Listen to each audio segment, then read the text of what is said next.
Bene, un benvenuto a voi tutti e sia benvenuta alla Consulta dei Veneti nel Mondo, organismo istituito per legge regionale numero 2 del 2003. Oggi qui a Palazzo Ferrofini, che come amo sottolineare sempre è la casa di tutti i veneti, anche dei veneti della diaspora che risiedono lontani dalla regione Veneto, ma che sono a tutti gli effetti cittadini veneti. Nel nostro passaporto, del nostro cuore, campeggia chi ci unisce assieme, appunto il nostro simbolo di San Marco, con il suo saluto Pax Tibi Marce, Pax Tibi Pace Evangelista Meum. Messaggio quanto mai di attualità che l'intera comunità veneta lancia al mondo. Ecco perché vorrei iniziare l'evento di oggi con il appunto coro finale della Juditia Triumphias di Antonio Vivaldi, il grande musicista veneziano che vi invito ad ascoltare.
Questo coro di Vivaldi celebra la vittoria di Venezia sulla barbarie e la luce di Venezia che si estende su tutto il mondo e che illumina ciascuno di noi, indipendente da dove siano nati, indipendente da dove viviamo. Io credo che sia giunto il momento che la nostra consulta di guardare al domani dall'alto di una grande storia, e proprio perché abbiamo una grande storia alle spalle possiamo vedere lontano. Credetemi, la storia dell'emigrazione veneta nel mondo, la storia della nostra diaspora è una grande pagina di storia, fatta di sicuro da sofferenze, dolori, non poche tragedie e tanti sacrifici che oggi non accetteremo mai. Ma i nostri emigranti furono forti, più forti di ogni avversità, e seppero dare un contributo fondamentale allo sviluppo di intere nazioni, dalla Germania alla Francia, dal Belgio nel secondo dopoguerra fino all'Australia, al Canada, per non parlare di Argentina, Uruguay, Venezuela e Brasile. Mi sia permesso un pensiero di vicinanza ai veneti venezuelani che vivono una situazione di grande difficoltà, e al Brasile che il 21 febbraio scorso ha celebrato il Dia Nacional do Migrante Italiano festeggiando i 150 anni dell'emigrazione veneta, idealmente nei primi mesi del 1874, in ricordo dei primi 388 emigranti veneto-trentini che sbarcarono nel porto di Vitoria dello Stato dello Spirito Santo. Risale al 1872 invece la fondazione in Argentina della città in origine chiamata Villa Libertad, oggi Chiari, la più antica colonia italiana nella provincia di Entre Rios e in assoluto una delle prime in Argentina fondata da coloni in maggioranza veneti, famiglie in prevalenza appartenenti ai comuni vicentini di Laghi, 14 famiglie, Arsiero 7 famiglie, Posina 5, Cismon 3 famiglie, sommate a quelle lombarde, trentine più a una famiglia ligure e un'altra emiliana. Un pensiero carissimo poi vada ai Veneti di Cipilo in Messico, città fondata nel 1882 da 532 immigrati, quasi tutti veneti, provenienti da Segusino, Valdobbiadene, San Pietro di Barbozza, Cornuda, Maser, Pederobba, Miane e Selva di Volpago, tutti appunto del Trevigiano. A Cipilo, il 25 gennaio 1917, poche centinaia di veneto-messicani guidati da Giacomo Berra, Zancaner, trinceratesi nella collina sovrastante il borgo, tennero testa a 4.000 rivoluzionari di Emiliano Zapata, sconfiggendoli. Quella collina fu chiamata, e ancora oggi si chiama, Monte Grappa, mentre a Cipilo si parla una variante linguistica veneta conosciuta come il veneto cipilegno, ancora oggi, come dicevo, vivo e parlato. Mi fermo qui per non annoiarvi o raccontare storie che tanti di voi già conoscono, ma vi lancio una proposta. Dalla grande storia che abbiamo, guardiamo al domani. Iniziamo a dare vita a una specie di Commonwealth Veneto che unisca con rapporti economici, oltre che con scambi socioculturali e politici, le nostre realtà. Scopriremo di essere forti, molto più forti di quanto non pensiamo, forti in grado di contare. Nel mondo globalizzato la nostra unità può essere un grande punto di forza a vantaggio delle nostre comunità e per il benessere dei nostri figli e dei nostri nipoti. Con lo stesso spirito con cui i nostri trisavoli, bisnonni, nonni affrontarono l'ignoto, dando vita a paesi, città e nazioni, affrontiamo il domani assieme per essere sempre veneti, cittadini del mondo con San Marco nel cuore. Grazie ancora per la presenza a voi tutti che arrivate da veramente tutto il mondo, grazie agli amici che in Veneto seguono le nostre comunità sparse appunto per tutto il mondo. Io chiamerei qui in rappresentanza dei giovani della consulta, di una parte della consulta che si occupa appunto dei giovani, Alessandro, che mi pare sia stato ampiamente e spontaneamente delegato da tutti a portare il saluto. Alessandro, prego.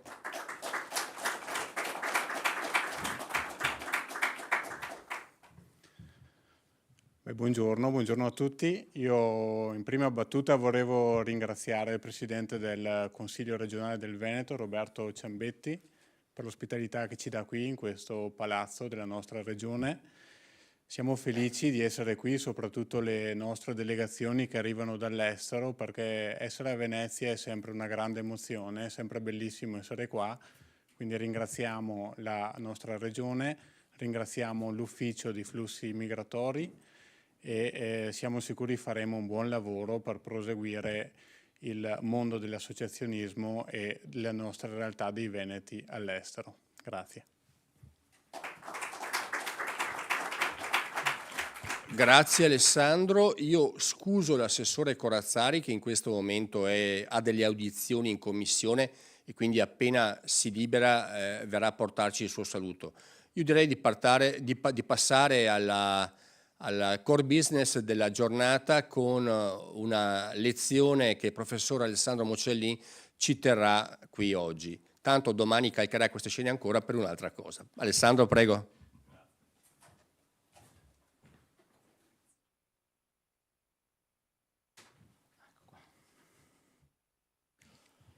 Buongiorno a tutti quanti. Sì, si sente? No? Sì? Ok, magari lo tiro un po' più alto. Anzitutto veramente grazie. Ecco, allora, ecco. Perfetto. No, è giusto adesso, prego. Quindi è meglio che puoi fare la lezione completa Alessandro. Anche l'assessore oggi è piuttosto impegnato da queste parti, quindi è assolutamente... Ci rivediamo, noi ci eravamo salutati stamattina con i nostri consultori e con tutta la consulta che ha iniziato il proprio lavoro. Li salutiamo e rinnovo il ringraziamento per il grande lavoro che stanno svolgendo, quello che faranno nei prossimi giorni. È chiaro che per noi è una bella opportunità questa per consolidare quei rapporti storici che esistono, per dare pienezza alle nostre leggi e per anche mettere le basi per quello che sarà il lavoro del futuro e l'impostazione che vogliamo dare al nostro rapporto nel futuro. Sicuramente ci sono delle richieste, delle esigenze che il vicepresidente Molossi ha già anticipato e rispetto alle quali c'è una sensibilità da parte sia della Giunta e sia del Consiglio. Non rimarranno ignorate, però è chiaro che dobbiamo anche valutare molto bene quello che sarà la prospettiva del futuro. Siamo in un mondo che cambia veramente velocemente e nel contempo, oltre all'importanza di conservare una memoria e di consolidare una tradizione, una storia, un'identità forte che ci lega, dobbiamo guardare soprattutto ai giovani che stamattina erano collegati insieme a noi nei lavori, soprattutto i giovani e soprattutto i nuovi fenomeni che riguardano l'immigrazione veneta nel mondo. E penso che questi dovranno essere oggetto di un'attenzione particolare che dovrà poi tradursi anche in una rivisitazione di un nuovo impianto della legge che ormai è data più di 20 anni di età. Ecco, in 20 anni tante cose sono cambiate e soprattutto dobbiamo avere la forza di coinvolgere sempre di più i giovani in questa tematica che per noi è molto molto importante. È chiaro che si tratta di una sfida che dal nostro punto di vista ha delle grandi potenzialità di vantaggio per i veneti nel mondo e per i veneti e per i giovani che ormai sono veneti perfettamente integrati in un contesto globale in continuo cambiamento. Abbiamo una bella opportunità come regione perché le persone di prima immigrazione, di seconda immigrazione e i giovani che adesso svolgono il loro progetto di vita nel mondo di origine veneta hanno comunque una continuità di pensiero, di valori e di condivisione, ovvero sono tutti contraddistinti dal fatto che laddove sono andati a lavorare, a studiare, a portare il loro impegno, lo hanno fatto tenendo sempre fede a quelli che sono dei valori fondanti la nostra comunità veneta, quelli dell'impegno, quelli della dedizione, del lavoro, della solidarietà e dello spirito di comunità, con una grande capacità anche di tipo creativo e innovativo. Non è un caso quindi se possiamo vantare degli ambasciatori di primo ordine in tutto il mondo come veneti. Dobbiamo saper consolidare ancora di più questo rapporto e farne tesoro. E questo naturalmente in uno spirito di forte reciprocità, per cui anche coloro che sono nel mondo possono trovare un punto di riferimento sempre più forte nella loro terra di origine e nella regione del Veneto. Le istituzioni venete sono tutti sensibili su questa tematica e ragione per cui non ho nessun dubbio sul fatto che verranno prese in forte considerazione quelle che saranno questi impegni e queste prospettive per il futuro. Chiudo ringraziando ancora una volta tutte le associazioni, quelle che sono presenti nei vari continenti, ma anche quelle che in Italia mantengono viva una memoria, un'attività, un lavoro di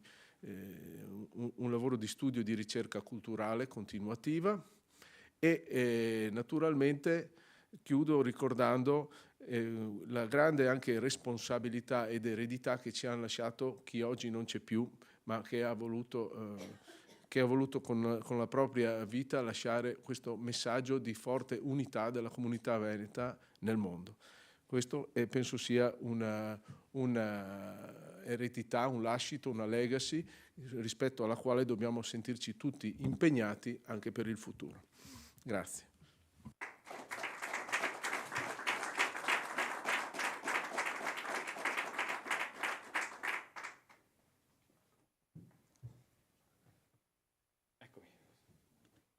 Bene.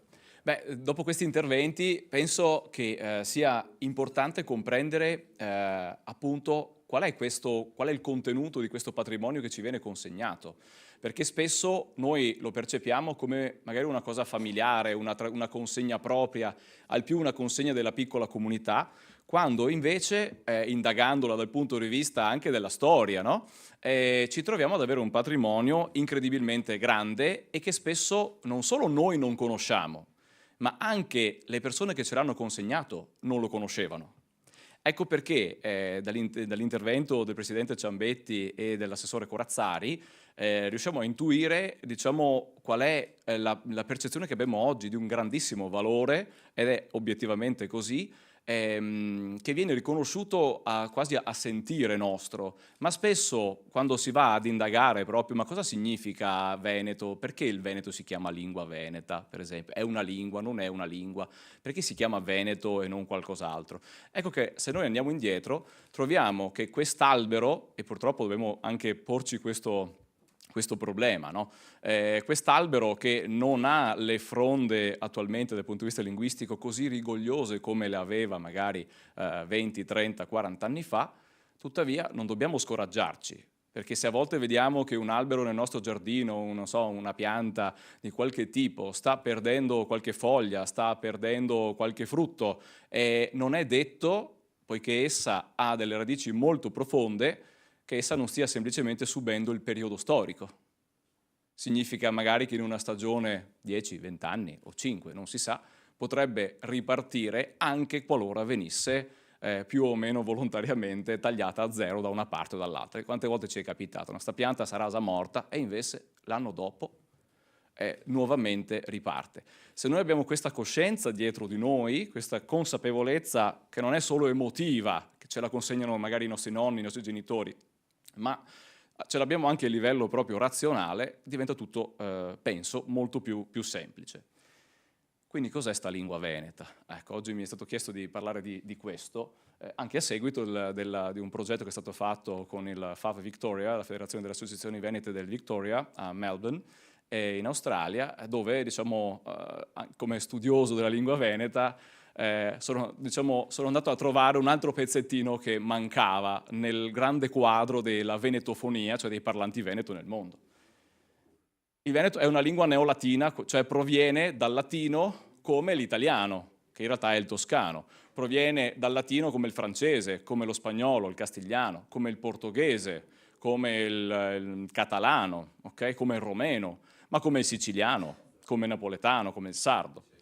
È una lingua che ha una codifica internazionale perché è una delle lingue riconosciute non solo dall'UNESCO, ma anche ha una codifica presso le agenzie di standard internazionali, e lo standard ISO, VEC, è il codice internazionale di riconoscimento della lingua veneta.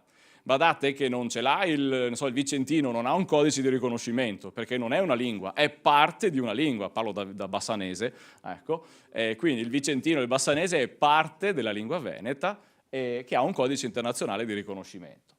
Il primo documento, perché dobbiamo chiederci anche questo, ma perché spesso si dice è il nostro dialetto, la lingua dei nostri nonni, la lingua della famiglia, come se, e purtroppo questa è la nostra esperienza, no purtroppo, per fortuna c'è stata questa esperienza, ma è assai riduttiva, perché se io vi chiedessi qual è in Italia la lingua che ha più letteratura dopo il toscano, cioè l'italiano, no perché sei l'Accademia della Lingua Veneta, ma perché è proprio il Veneto. Ha una quantità, una qualità, una vastità di letteratura che può superare lingue che sono lì, senza dubbio, lingue che sono lingue co-ufficiali dell'Unione Europea. Guardiamo anche banalmente il numero di parlanti. Qui ho messo 5 stati per essere assolutamente... Oddio, adesso no, c'è? No, ok, vabbè, prima funzionava il pointer, vabbè. 5 stati nel mondo, in realtà sappiamo che sono di più, ma poi diciamo ci addentriamo meglio in questo. Il numero di parlanti attivi, non c'è una statistica ufficiale, possiamo dire 6-7 milioni di parlanti, ma proprio grazie, questo è proprio il consesso giusto per dirlo, alla presenza di veneti, di discendenti di veneti in tutto il mondo, quante persone, ve lo siete mai chiesti, nel mondo hanno almeno un nonno o un genitore venetofono? Quindi il bacino potenziale della lingua è sui 15, forse anche 20 milioni, ok? Attualmente. Poi più tempo passa, chiaramente, più le cose si modificano. Ma qui vicino a noi abbiamo la Slovenia, che è uno stato di 2,2 milioni di abitanti. Lo sloveno è una lingua co-ufficiale dell'Unione Europea. Quindi il veneto non è neanche una lingua piccola, in realtà. Sicuramente è più piccola dell'italiano, sicuramente è più piccola dello spagnolo, e anche dell'inglese, chiaramente, però non è una lingua piccolissima. In Italia sono riconosciute, per esempio, il ladino, il friulano e il sardo, che insieme fanno dimensionalmente meno di un terzo della lingua veneta, insieme, tutte e tre. Quindi il veneto non è una lingua piccola, è una lingua medio-piccola, possiamo dire, e le sue dimensioni sono quelle giuste, il siciliano è circa allo stesso livello e così altre. Il catalano, per esempio, che sapete si studia all'università, catalano, quindi della Catalogna, ha circa 10 milioni di parlanti, quindi il veneto non è diciamo, sullo stesso ordine di grandezza. Perché si chiama Veneto? Si chiama Veneto, beh no, forse è meglio se vediamo direttamente la slide successiva, però qua mi sa che si è bloccato. No, ok, eccolo qua. Perché si chiama Veneto? Sicuramente perché la popolazione residente nella regione Veneto si chiama Veneti, chiaramente. Questa è la dimensione, vedete, della Repubblica Veneta. È vero, però per il pointer qua non, si vede fuori, qua non si vede più. Prima si vedeva così bene, vabbè, non importa, è vero, per cambiare devo puntare di là. Questa è la dimensione massima della Repubblica Veneta, per capire, questo in terraferma, poi vi faccio vedere quello della Serenissima. Ma soprattutto dobbiamo chiederci come mai la Repubblica Veneta ha queste dimensioni nell'anno 1500, all'epoca di Tiziano, per capirci. Beh, se noi confrontiamo con la cartina sotto, quella è la dimensione dell'area veneta, della regione numero 10 nell'Italia di Augusto, 2000 anni fa, e se voi le sovrapponete vedete che sono assolutamente coincidenti. Quindi esiste un'area veneta nei secoli che ha una certa propria continuità. E per questo vi dicevo, dobbiamo indagare ancora più indietro di noi. E il nome Veneto, qualcuno potrebbe dire che viene da Venezia, ma la domanda è: Venezia da che cosa viene? Perché se noi andiamo a guardare qui, la regione Venetia e Istria, appunto, del tempo di Augusto, di 2000 anni fa, beh, chiaramente Venezia non c'è. 2000 anni fa Venezia non c'è, ma c'è la regione in cui noi ci troviamo, si chiamava Venetia. Perché? Perché anche per i romani questa era la zona di chi? Dei Veneti. Venetia significa semplicemente dei Veneti. Perché? Perché i Veneti antichi erano una popolazione che esisteva da prima ancora dei Romani. E i Romani, gli storici romani, scrivono nei loro libri che i Veneti sono una popolazione molto antica. Gli storici romani antichi scrivono che i Veneti sono una popolazione molto antica. Quindi, in effetti, se voi andate a vedere la storia di Roma secondo Tito Livio, la storia di Roma a Burbe Condita, 140 libri se non mi ricordo male, inizia parlando dei Veneti prima ancora di dire la parola Roma romani. Perché? Perché i Veneti erano una popolazione antichissima. Quindi dobbiamo ricordarci questo. Ok, vediamo se ne ha saltata una, vabbè, questa la saltiamo. Questo è per far vedere l'area in arancione, vedete la zona in cui si parla attualmente veneto, come vedete anche nell'Istria slovena e anche nell'Istria croata. Proseguiamo. Questo è circa un quadro incompleto in realtà dei parlanti veneto nel mondo, ma lo sapete già, è stato già introdotto ampiamente, e vedete che effettivamente il concetto di Commonwealth, di cui si parlava prima, è assolutamente interessante, perché anche nel sistema della Repubblica Veneta non c'erano grandi estensioni territoriali, ma si cercavano punti, nodi di commercio, nodi di contatto. Oggi assolutamente inizialmente favoriti chiaramente dal mare, oggi abbiamo addirittura gli aerei e di conseguenza c'è questo bonus, e il Veneto è culturalmente attrezzato per essere in posti diversi con lingue diverse come lingue locali. Ecco. Quindi i veneti in Brasile sanno il veneto brasiliano e sanno anche il portoghese brasiliano, português brasileiro. E i veneti in Australia sanno il veneto e sanno anche l'inglese. Stessa cosa in Canada. Peraltro i miei nonni si sono sposati in Canada, quindi anch'io tecnicamente potrei essere un veneto nel mondo, e girando così tanto tutto sommato sono un cammino un veneto nel mondo.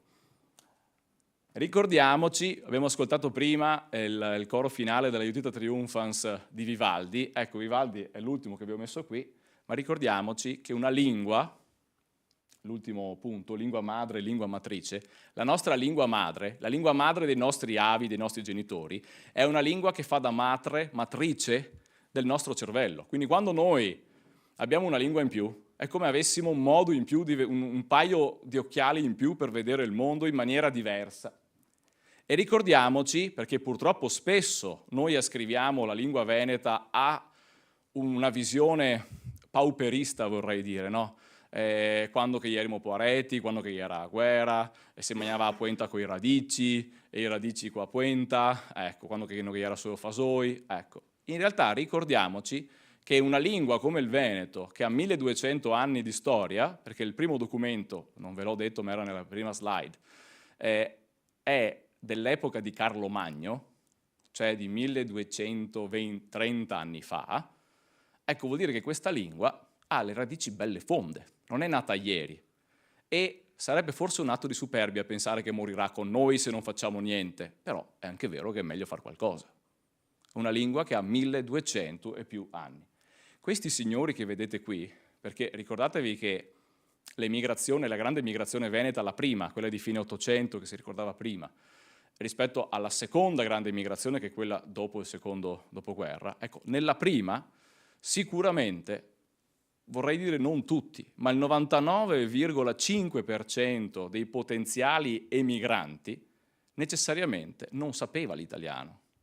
Perché in Italia nel 1870, secondo gli studi di Tullio De Mauro, sapeva l'italiano il 2,5% della popolazione, di cui Tullio De Mauro, illustrissimo, anche presidente dell'Accademia della Crusca, tra l'altro, illustrissimo autore, linguista, di cui, ecco, più di 2/3 erano tra la Toscana e Roma, che significa che mediamente fuori dalla Toscana e dal Lazio, a sapere il toscano letterario del 300, quello che noi chiamiamo italiano, era lo 0,5% della popolazione. No?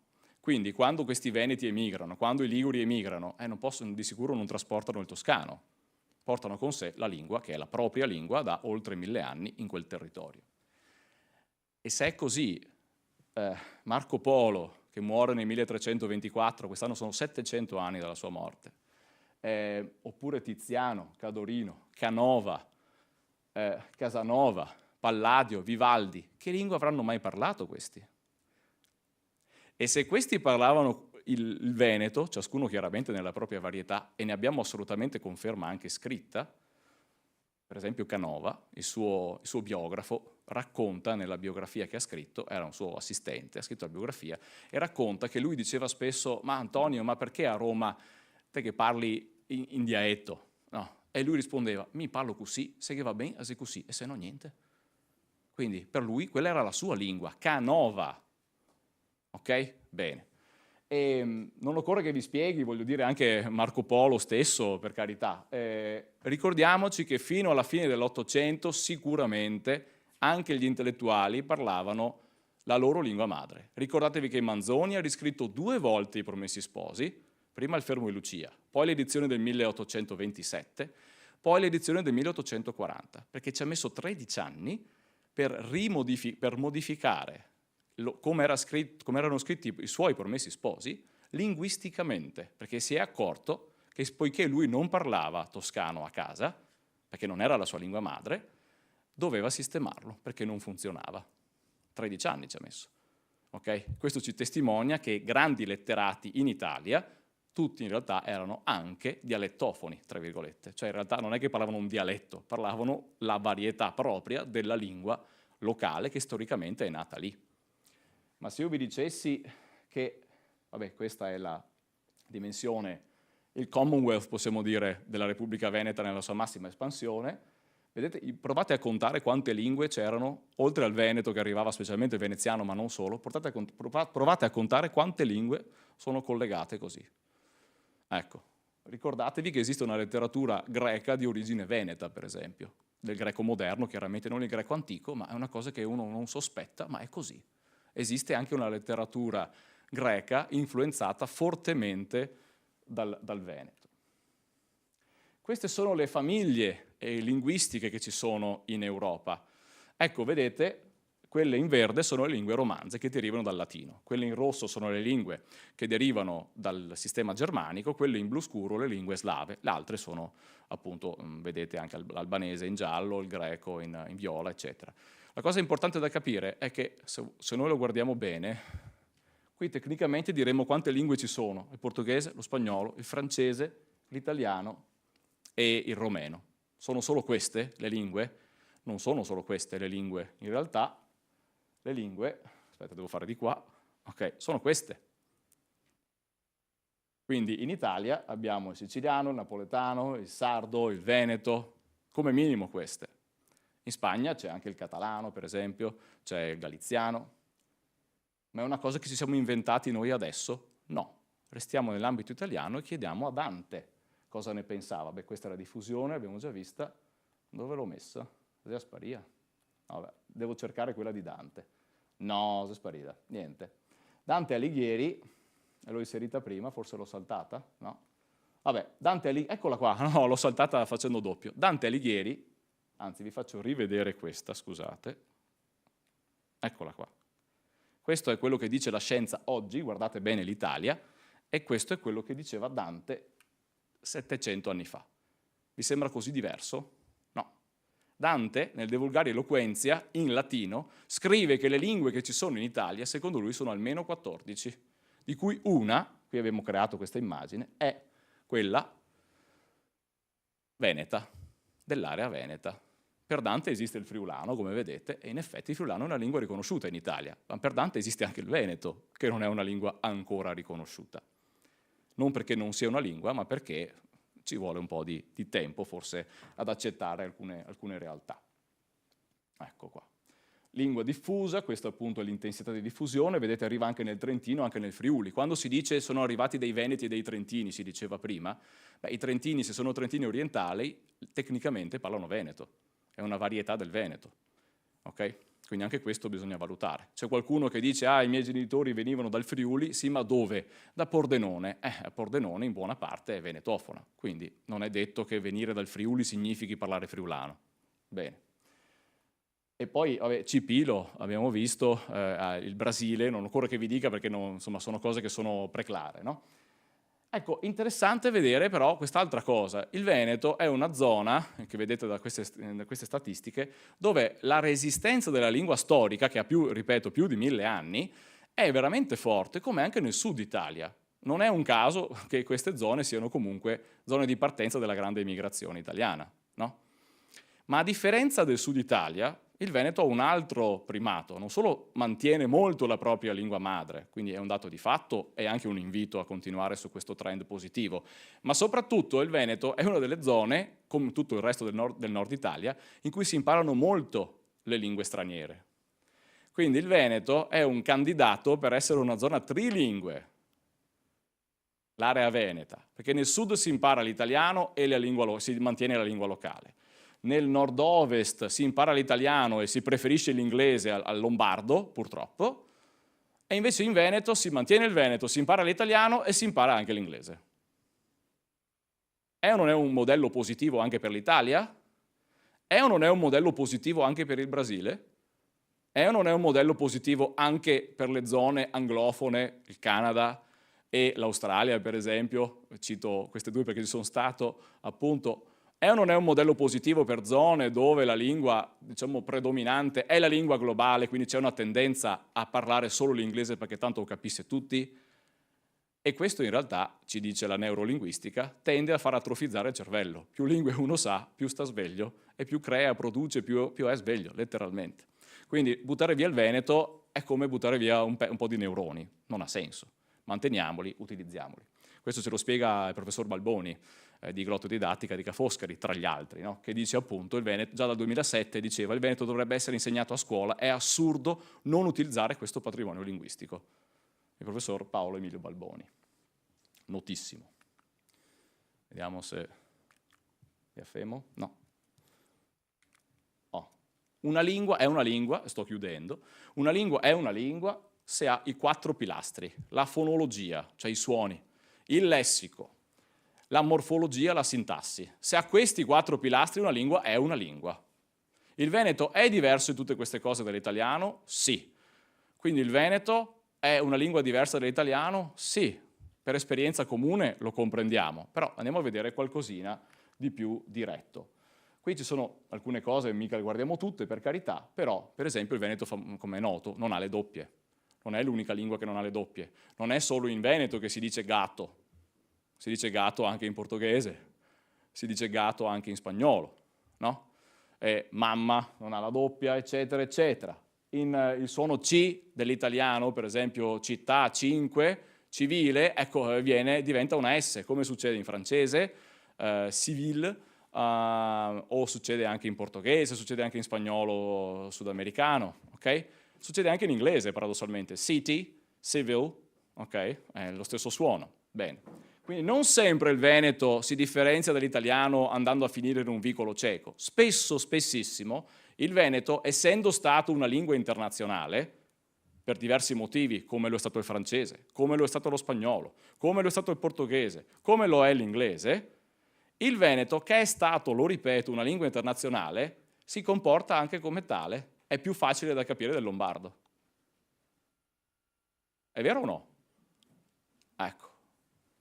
E questo dobbiamo dircelo, una lingua piccola che però ha le caratteristiche di una lingua grande, perché lo è stata nella sua dimensione. Vabbè, qui altre cose che non sto qui a dirvi, ma insomma ha molte somiglianze, vedete, anche solo il fatto che termina con N, questi termini tipo action, situation, nation, in situation, nation, action, situation, nation, action, situation, nation, action, ok? Aggiungete voi lo spagnolo, che io ce l'ho meno in pratica, però rispetto all'italiano situazione, nazione, azione, il veneto sicuramente si apparenta molto più facilmente con le altre lingue che abbiamo detto, specialmente quelle iberiche. Ecco, mese capitano una volta a Porto Alegre, al telefono parlando in veneto, il tassista mi dice ma você è d'Uruguay? Pensava che io fossi dall'Uruguay, quindi pensava che parlassi spagnolo, ma io ero di parlare in veneto al telefono, quindi per dire una testimonianza anche dal mondo di parlanti lingue iberiche che riconoscono il veneto come un parente più stretto, non mi hanno detto parla una specie di italiano, no. Ecco, e questa è una comparazione con altre varietà, questa riguarda la morfologia, ma qui corro perché sono meno cose in realtà, però considerate lo spagnolo el gato, e il veneto è il gatto, per esempio, quindi anche a livello morfologico, insomma, il veneto ci assomiglia molto, ma soprattutto, e qui sto veramente chiudendo, la sintassi. Questa è una cosa di cui non ci accorgiamo, ma in tutte le varietà venete, quando noi facciamo le domande, quindi questa è la grammatica in senso stretto, quando facciamo le affermazioni, in veneto è obbligatorio mettere il soggetto, come succede in inglese, succede in francese, succede anche in tedesco, ok? Quindi, se in veneto, se in italiano dico quando arriva Giovanni, e rispondo arriva domani, è perfettamente corretto. Non è obbligatorio mettere il soggetto. Se invece dico in veneto quando arriva Ioani, riva domani. No, devo dire el riva domani. Se lo chiedo in inglese, when does John arrive? Arrives tomorrow. No, he arrives tomorrow. Quindi il soggetto è obbligatorio in veneto come in queste altre lingue, anche in francese il arrive demain e anche in tedesco er kommt morgen. Ma perché succede questo? E questo è stato interessante in Australia vedere come si sono accorti che l'inglese fa così confrontandolo col veneto. Potenza della comparazione, più lingue si comprendono e si usano, più il nostro cervello è attivo. In inglese l'affermazione you are crazy, per farla diventare una domanda bisogna invertire il soggetto e il verbo. You are crazy. Are you crazy? Quindi inversione soggetto-verbo. Come vedete il tedesco fa la stessa cosa, il francese fa la stessa cosa, du bist verrückt, bist du verrückt, tu es fou, es-tu fou? E il veneto fa la stessa cosa, te si mato, si tomato. Attenzione che se uno dice ma mi so beunese, non dico mia te sì, perfetto. Cosa digito? Tu sei mat. Domanda, sei tu mat? Ecco, l'inversione vale per tutte le varietà venete. Quindi, quando noi parliamo di lingua veneta, ricordiamoci che siamo seduti su un patrimonio incredibilmente grande, che ha 1200 anni di storia. Non vi ho detto niente della letteratura, però voi sospettavate che questa lingua, che spesso viene definita lingua orale, lingua familiare, e la nostra esperienza è questa, ripeto, ma sospettavate che il veneto abbia avuto nel tempo trattati internazionali scritti in veneto? Il primo è del 1207, in veneziano, il comune di Venezia, il comune veneziarum, fa un accordo col sultano di Aleppo e c'è la versione veneta di questo trattato internazionale. Nel 300 c'è una Bibbia istoriata, cioè con le miniature medievali, la Bibbia intera tradotta in veneto. nel 300, stesso secolo di Dante, no? Trattati internazionali, sì, l'ho detto, trattati di aritmetica. Il primo trattato di aritmetica al mondo è l'aritmetica di Treviso, 1473. Da quanto risulta a livello filologico, nei primi del 1600-1606, se non ricordo male, Galileo Galilei, che da anni è a Padova e specula il cielo, Galileo Galilei avrebbe scritto il Dialogo del cieco da Ronchitti, che è un trattato di astronomia in forma dialogica, come Galileo Galilei faceva, quindi un toscano che viene a vivere in Veneto, scrive un trattato di astronomia in padovano del 600. A questo aggiungo Ruzzante, sapete, aggiungo chiaramente Goldoni, Gallina, e poi tutto l'Ottocento e Novecento, Barbarani, Zanzotto, Meneghello. E quindi rendiamoci conto, il Veneto non è solamente il veneziano, il Veneto è prezioso dal punto di vista letterario in tutte le sue varietà, in secoli diversi, in modi diversi, tutte le varietà hanno fornito una potenza anche letteraria, una vastità incredibile. Trattati di Scherma, trattati di arte del buon governo, tutti in Veneto. In Veneto c'è per esempio l'arte del navegar pittoresco, la carta del navegar pittoresco, 1660 in veneziano, è un'opera di storia e critica dell'arte in versi, tutto in veneziano, lunga una volta e mezza la Divina Commedia. È tutta in versi. E l'autore, nella prefazione, Marco Boschini, spiega perché l'ha scritta in veneto e non in toscano. Scrive proprio, mi hanno chiesto come mai, mi ha domandato perché non l'avevo scritta in toscano, in latino, un'opera così bella, così importante. E scrive, risponde, cito virgolettato, mi che son veneziano e parlo dei pittori veneziani, perché ho da andarmi a stravestir? Cioè dice, visto che Dante è diventato famoso perché scriveva in toscano, la sua lingua madre, e i poeti antichi sono diventati famosi sia in greco che in latino perché scrivevano nella loro lingua madre, perché io dovrei imitare un'altra lingua che non posseggo appieno e non utilizzare invece la mia lingua madre che può fare qualsiasi cosa? E del resto è vero, perché nel 2016 abbiamo scritto il primo manuale universitario di linguistica scritto completamente in veneto con l'Università di Francoforte in Germania, comparando il veneto con tante lingue europee, come avete visto anche qui.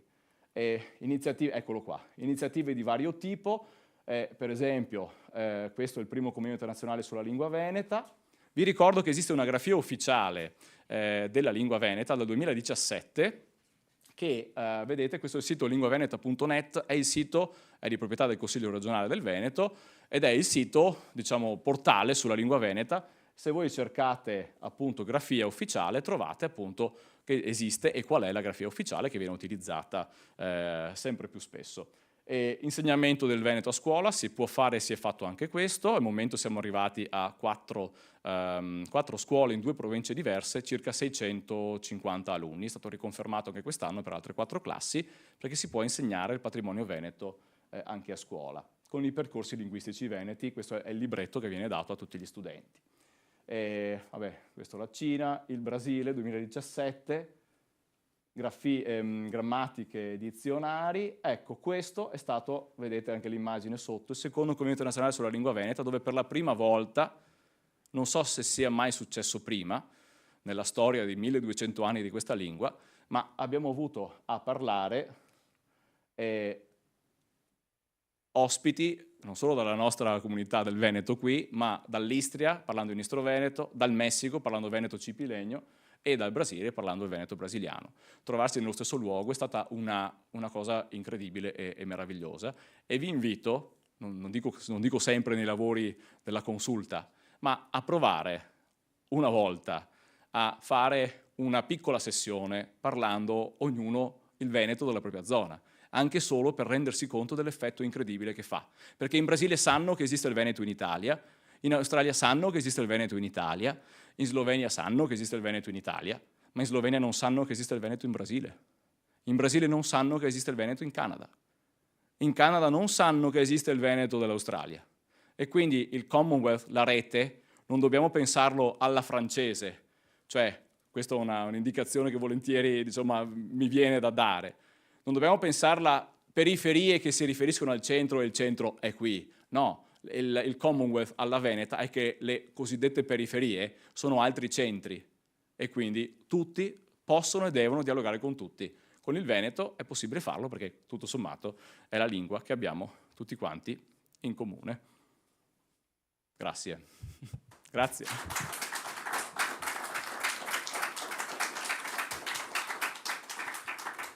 Mi hanno detto che se avete domande io sono qui a disposizione, domande, perplessità, contestazioni, ogni tipo di cosa, richieste di approfondimento. Io sono qui a disposizione vostra, altrimenti io eventualmente possiamo... c'è una domanda.